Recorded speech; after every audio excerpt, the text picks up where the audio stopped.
Are you broke? Do you keep on crashing your Grom? Well, you came to the right place. Alright guys, welcome back to Go Moto. Today, we're installing these crash bars on our Honda Grom. As you saw, we dropped it, we got a bit of damage from it. So obviously, the wheelie bar and bars, longer bars, whatnot, it's just not enough to protect it. So we're gonna install these and turn it into a fully fledged stunt bike. Alright guys, unboxing.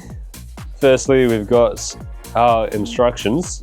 There's 7 steps, and the 7th step is just making sure everything's tightened. Ah, easy. Yeah, sweet. Got your Xitomer stickers, upgrade your motorcycle. This feels pretty heavy, like sturdy. This, nice. I don't know what side this is for. Maybe That'll the left. be I think it's the left side. But yeah, otherwise pretty solid quality, exactly like the wheelie bar. wheelie bar. What else we got? The other side, I'm guessing. Yeah, we've got all the little bits and pieces, your bolts, washers, Rod and nuts. This is like a rod, I think. Oh, okay. Oh, and also the end pieces. Here's the rod.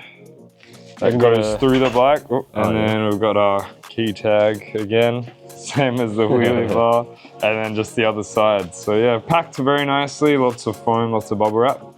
Okay, so looking at the instructions, the first step is to remove 2 bolts. So you've got what I believe is the reset bolt, it looks like. So this big reset bolt. And then you've also got to remove, yep, that one right there. So those 2 out first, and then yeah, we'll see what's next. So you got a 19 mil on this side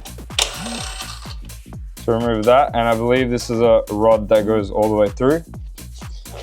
All right, so we haven't undone that one yet because we're gonna get this out. We don't wanna undo 2 frame bolts at the same time. So this one you have to knock through, and then at the same time you're gonna thread the new one in. So I'm just knocking this in a little bit first with this hammer that we have here. And then we'll thread this one in. We'll put the nut on the end so we don't damage the threads.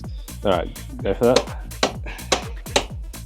Might take a little while to get all the way through, but there's sort of a join where this got stuck and the old one got stuck. So what we had to do was, we'll show you the technique now. I got this wooden piece because we had to smash it just to protect the threads. But if you get someone to hold the bike up so there's less, just to line up the joint, and then you just tap it in like that. And that's what we've had to do. Otherwise it was stuck no matter how hard we smashed it.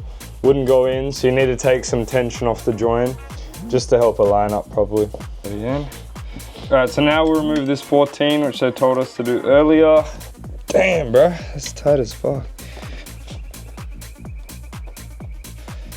Damn. interesting. Okay, so I had to hold this side.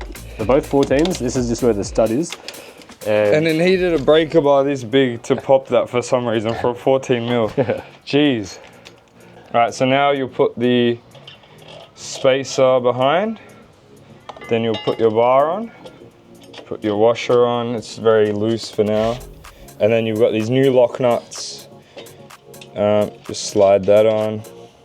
That's that side done. All right, so we just knocked through that original bolt.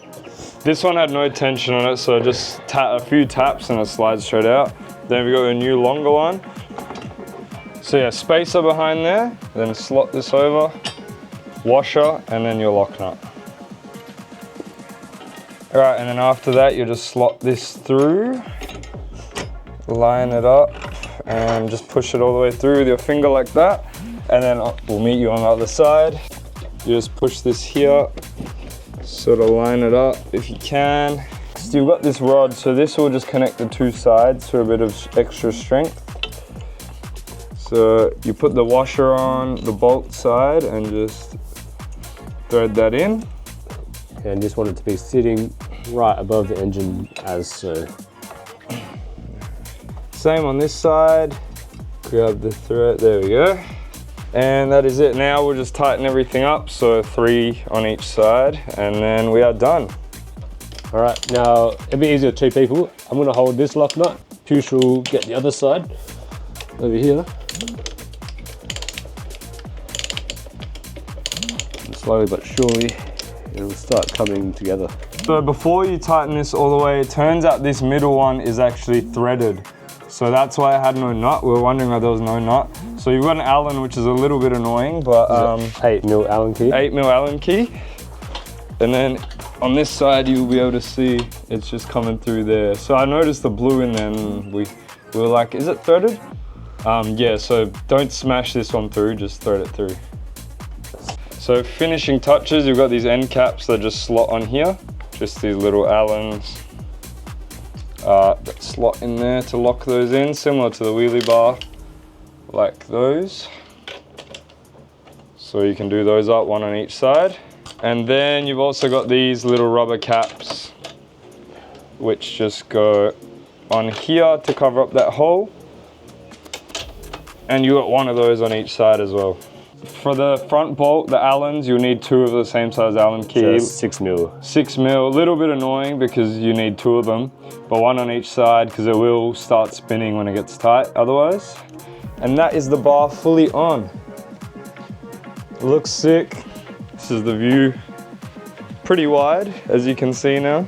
Do a quick lean test. Yeah. That's why we're here.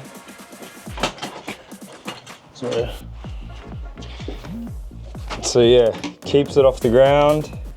The wheelie bar's not even touching it. Yeah, no. And then if it is touching, still not touching. Oh, the engine casing's protected. Yeah, and rear sets hopefully would take less damage because they're prone to snapping. Yeah, that's how it looks from the front. Nice and wide. And doesn't hit my knees currently. Even when they're out of the way when you're up. I could see maybe if you land a wheelie hard, maybe your shin might tap it, but it doesn't seem too bad. Yeah. All right, Push from the future here. So one issue I have noticed with the drop bars is when I'm riding and I got to put my foot down, I have a habit of sort of putting my leg forward. So I've been smashing my shin every single time I got to put my leg down. So that's just a habit you sort of have to overcome if you do that. Just put your foot out to the side rather than forward, which on bigger bikes I do go out to the side, but because this is so easy to balance, I usually go forward because it's easier and my shin has been taking some damage. But while riding, it's not too bad. As you can see, there is a fairly big gap, so you shouldn't have an issue there while riding.